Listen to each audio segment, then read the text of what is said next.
状元大战，班凯罗、卡尼安开足马力，赢下比赛的卡尼安为何被称为花花公子？天王山之战，骑士打破诅咒，背水一战，火箭还不想被淘汰。NBA 季后赛第12天都有些什么样有意思的小故事？大家好，这里是 Telfair， 我们一起挖掘真实励志有趣的篮球文化。你的点赞让我不停更新。之前在魔术主场2连败，让东部第一活塞已经走到淘汰的边缘。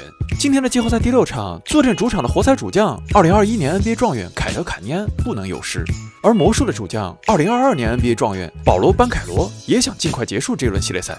这不是他们人生的第一次大战，甚至不是第一次在生死战中针锋相对。Me and him been going at it since AAU days, so. 7年前，南卡的北奥古斯塔 Nike 的 AAU 赛事 EYBL 已经进入到了决赛阶段。在经历了4战选拔之后，最优秀的球队都聚集于此，迎来最终的决战，名为 Peach Jam 桃酱。Peach Jam 淘汰赛的第一轮 ，EYBL 最耀眼的明星，来自德州的高3球员凯德·卡尼安所率领的 Texas Titan 遇到了来自西雅图的高2球员保罗·班凯罗所领衔的西雅图球队 Seattle Radar。为了磨练自己的实力，高2的班凯罗专门来参加最高级别的高3比赛。虽然比球场上所有的人都要小1岁，这场比赛中班凯罗还是狂砍28分，但是球场对面的坎尼安更胜一筹，他得到31分带队晋级。然后他在接下来的比赛中遇到了日后选秀中最大的竞争对手杰伦格林，这是后话了。而在今天，时隔7年之后，这2位年轻的状元在 NBA 的首轮生死战中再次针锋相对，拿出了自己的最佳状态。班凯罗31投17中，得到45分、9个篮板、7次助攻；而坎尼安23投13中，同样得到45分，还有5次助攻、4个篮板。坎尼安的45分打破了活塞队季后赛的队史得分纪录，而对于他来说，这场比赛他必须倾尽所有。No, just want to have a controlled aggression all night. I want the season to end right now, so I got to put it all on the line. 比赛还剩31秒，坎尼安将球拉回，命中关键中投，帮助领先3分的活塞锁定胜局。Not everybody's, blessed with those type of opportunities to have pressure. A lot of times I feel undeserving of how great of moments I get to be a part of. 耐克官方立即转发了这个球，并配文 "This is real horsepower"， 这是真正的马力。活塞在气缸内运动，让汽车产生动力，这种动力的衡量单位正是 horsepower 马力。这里的马力很明显是在指坎尼安 Motorcade 汽车凯德这个绰号。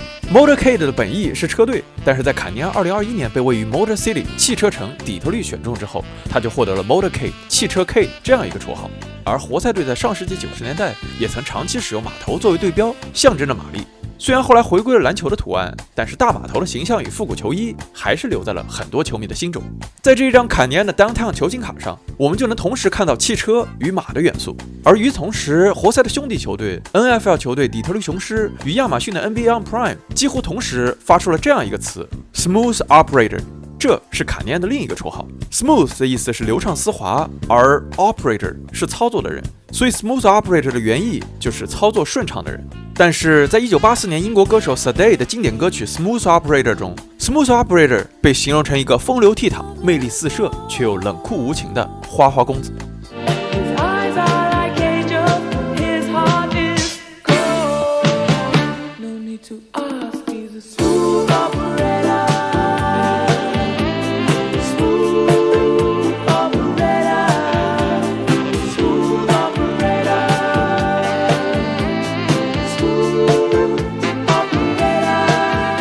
坎尼安丝滑的球风，操纵全队的指挥官特色，让他得到了 Smooth Operator 这个绰号。而今天，在坎尼安这位花花公子的精彩表现下，活塞成功守护主场，重新获得一线生机。前密歇根五虎之一、前 NBA 球员、科比81分的背景板底特律本地人杰伦罗斯，直接将坎尼安变成了自己的 GOAT 之一。但是在下一场比赛，系列赛又将回到奥兰多。魔术能否在主场完成黑八，让主场再次响起那段熟悉的音乐？就让我们2天之后见分晓了。同样是在客场丢掉了2场比赛，克利夫兰骑士也在今天回到了主场，与多伦多猛龙进行天王山之战。上一场比赛的赛前赛后，我们频道的老朋友查尔斯·巴克利连续2次狂喷了骑士的球员们。而今天猛龙再次利用骑士的大量失误，在第1节就取得2位数的领先，这再一次点燃了巴克利。I just want to apologize for picking the Cavs to get to the final. When you're on a good team, man, there's a sense of urgency. Right. There's no sense of urgency with this Cavs team. 第3节结束，骑士仍然落后猛龙3分。而从2018年对阵猛龙东部半决赛第1场开始，当骑士在季后赛以落后进入第4节，他们已经遭遇了22连败。而第4节，骑士的当家球星米切尔与哈登5投0中，只得到1分。但是骑士还有另一名后卫丹尼斯·施罗德，他扛起了球队的进攻重担。I've been through a lot of big games in my career. You got to bring it every single time, every single possession. We can't take it lightly, and that's what we did in the third quarter, in the fourth quarter, and that's the reason why we won. 当阿特金斯准备重新将米切尔替换上场，米切尔甚至拒绝上场，就为了让施罗德多打一会儿。I appreciate it from Don. That means a lot. He's a superstar. Not a lot of superstars does that. Who I've been around. 为了赢球，米切尔不在乎自己的个人得分。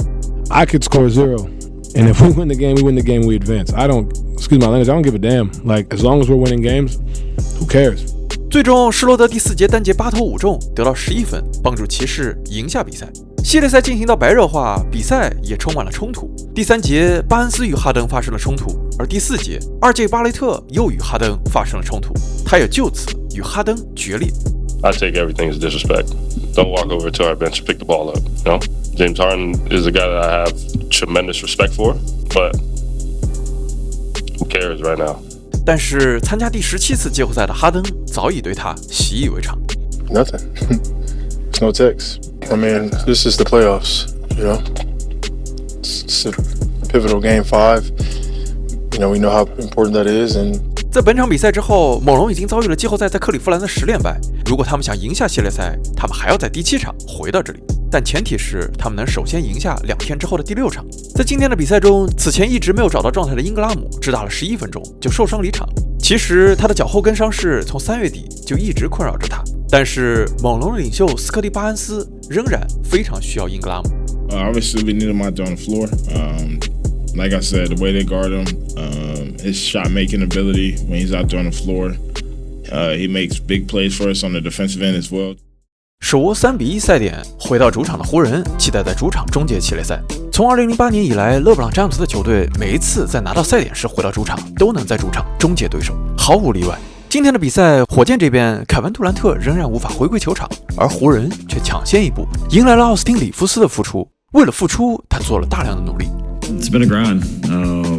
I've been running around Los Angeles doing everything I could possibly do to get back to this moment. 但是回归球场的里弗斯还在寻找节奏。全场比赛他16投4中，得到22分。而之前顶替里弗斯在系列赛头2场比赛中砍下50分的卢克·肯纳德也神奇不在。第3场和第4场他的3分只有9投1中，而今天他更是所有运动战出手全部投丢，31分钟只得1分。在第3场离奇输球陷入0-3的落后之后，火箭主帅乌德卡严厉指出，火箭队的年轻球员们需要成长。而在小贾巴里·史密斯的眼中，他们已经成长了。I feel like we grew up. You know what I'm saying? We're growing up. We're growing up together. 本场比赛，贾巴里·史密斯13投6中，得到全队最高的22分。最近2场比赛，火箭在命中率和失误控制上判若两队，原本难以命中的3分也终于回到了正常的水平。而湖人正好相反，前3场46%的3分命中率直接掉到另一个极端。其实早在今天比赛赛前，贾巴里·史密斯就大胆发言，火箭是比湖人更好的球队，但是勒布朗·詹姆斯毫不在乎，这不是他这个年龄需要考虑的问题。I don't care about shit like that, bro. Ask one of them young guys that question. 距离詹姆斯第一次征战季后赛已经过去了20年，今天他甚至获得了一个专属的球衣 patch， 上面写着 Legacy。